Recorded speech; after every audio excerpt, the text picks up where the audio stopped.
How excited are you to start training camp tomorrow? It's out of the roof. I'm working on my game. I'm really confident in myself right now, so I'm ready to go out there. Everything is paid off. All the work, all the late nights, all the early morning. Let's be real from the jump. Bronny James still hasn't shown the true NBA-level spark. And this isn't about a learning curve, rookie nerves, or finding his rhythm. This is straight basketball talk. If that jersey didn't have James stitched across the back, this debate wouldn't even exist. There would be no panels arguing patience.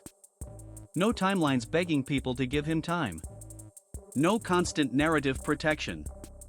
Without the legacy, nobody would be calling him a rotation piece or someone you build around. At best, he'd be viewed as a G League grinder, another young guard fighting for relevance, hoping for a call-up, trying to prove he belongs.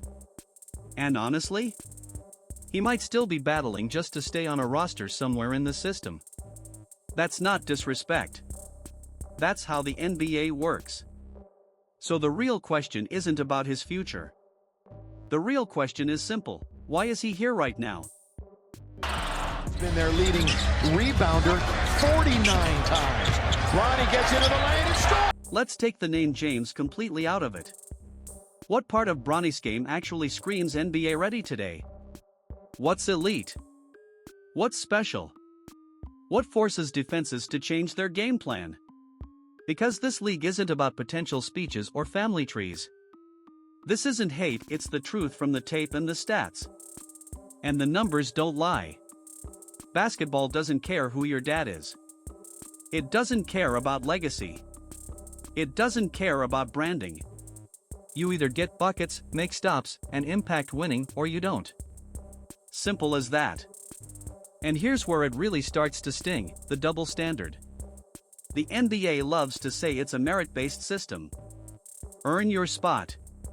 The best rise to the top. We hear it every season. But the moment it's Bronny, the rules quietly change. Suddenly, it's patience. Suddenly, it's context. Suddenly, it's excuses. You know all about a hyped-up Summer League debut. It took Cooper Flagg a couple of shots to finally get going. What makes him difficult to defend? He's just a quick, powerful big. So, we got to do everything we can to, stop him and slow him down. But he's a great player. He's going to get his at some time. So, just got to do a great job at stopping him down. The moment it's Bronny, every excuse gets rolled out. He needs more time. The system doesn't fit. He's just adjusting. They'll spin anything to keep the narrative alive. If his last name wasn't James, let's be honest, he'd just be another young player grinding for a chance, not someone getting automatic sympathy and protection. Nobody would be bending the rules of criticism for him. Even when he's getting cooked on defense, missing rotations, switching late, standing around while the offense treats him like background noise, it's wild how soft the reaction is. Opponents don't even take him seriously right now. He's not being guarded like a threat. He's being treated like empty space. Then he goes 1-4-12, and commentators act like we just witnessed some brave act of perseverance. Voices get quieter. Heads nod like it's deep. Suddenly it's all about growth, confidence, and learning experiences. Learning experiences? This isn't a local training camp. This is the NBA. These are professionals fighting for contracts, checks, and careers. Every minute matters. There are players who know one bad game can get them shipped out of the league.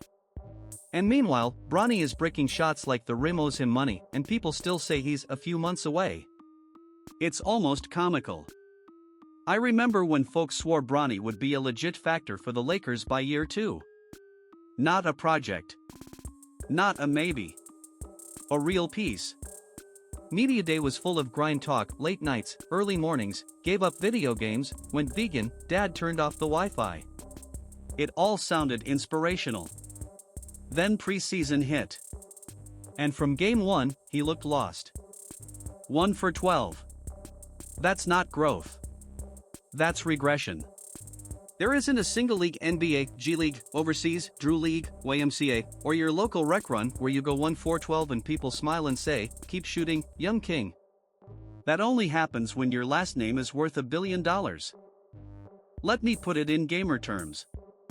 You play 2K, right? Imagine your teammate goes 1 for 8 from deep, takes wild shots over triple teams, ignores open teammates, and sells the entire game. You're screaming on the mic. You're quitting. You're blocking them. That's accountability. Somehow, the NBA forgot that word. And the decision-making makes it worse.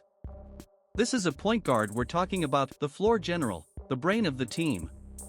But instead of reading defenses and creating looks, he's forcing shots, driving into traffic, and thinking, I got this.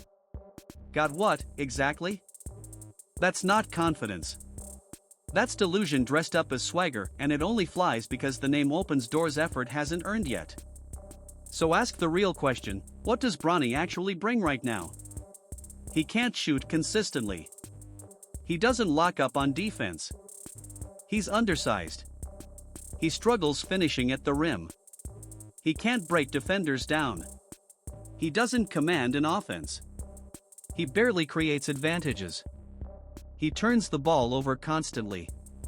There isn't one area where you can honestly say, yeah, that's NBA material. Watch how teams defend him or don't. Defenders stand 10 feet off, hands down, already rotating to players who actually matter. That's not strategy. That's disrespect. When stars are literally calling out please shoot, that's humiliation. And when he finally hits one, listen to the broadcast. That's not hype, it's relief. One make turns into a celebration special. Every miss disappears. The overreaction is insane. And this isn't all on Bronny. The Lakers deserve blame too. Coaches, staff, front office, everyone's complicit. They've given him the greenest light in the league, setting him up to fail in public. Now let's say the word nobody wants to say, nepotism. You can't talk about this without LeBron. His shadow hangs over every possession. Every substitution feels political. What started as a historic father-son moment now feels like a televised family project. This isn't growth. This is overexposure.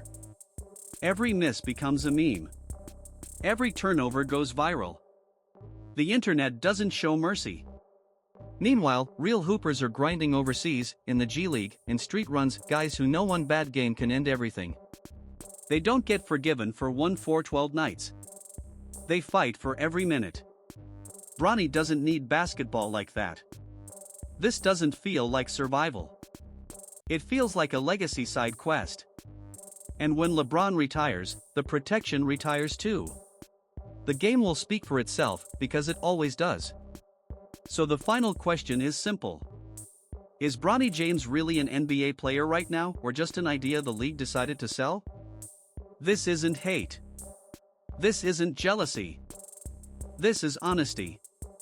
And until the NBA stops confusing feel-good storylines with real production, the integrity of the game keeps taking hits.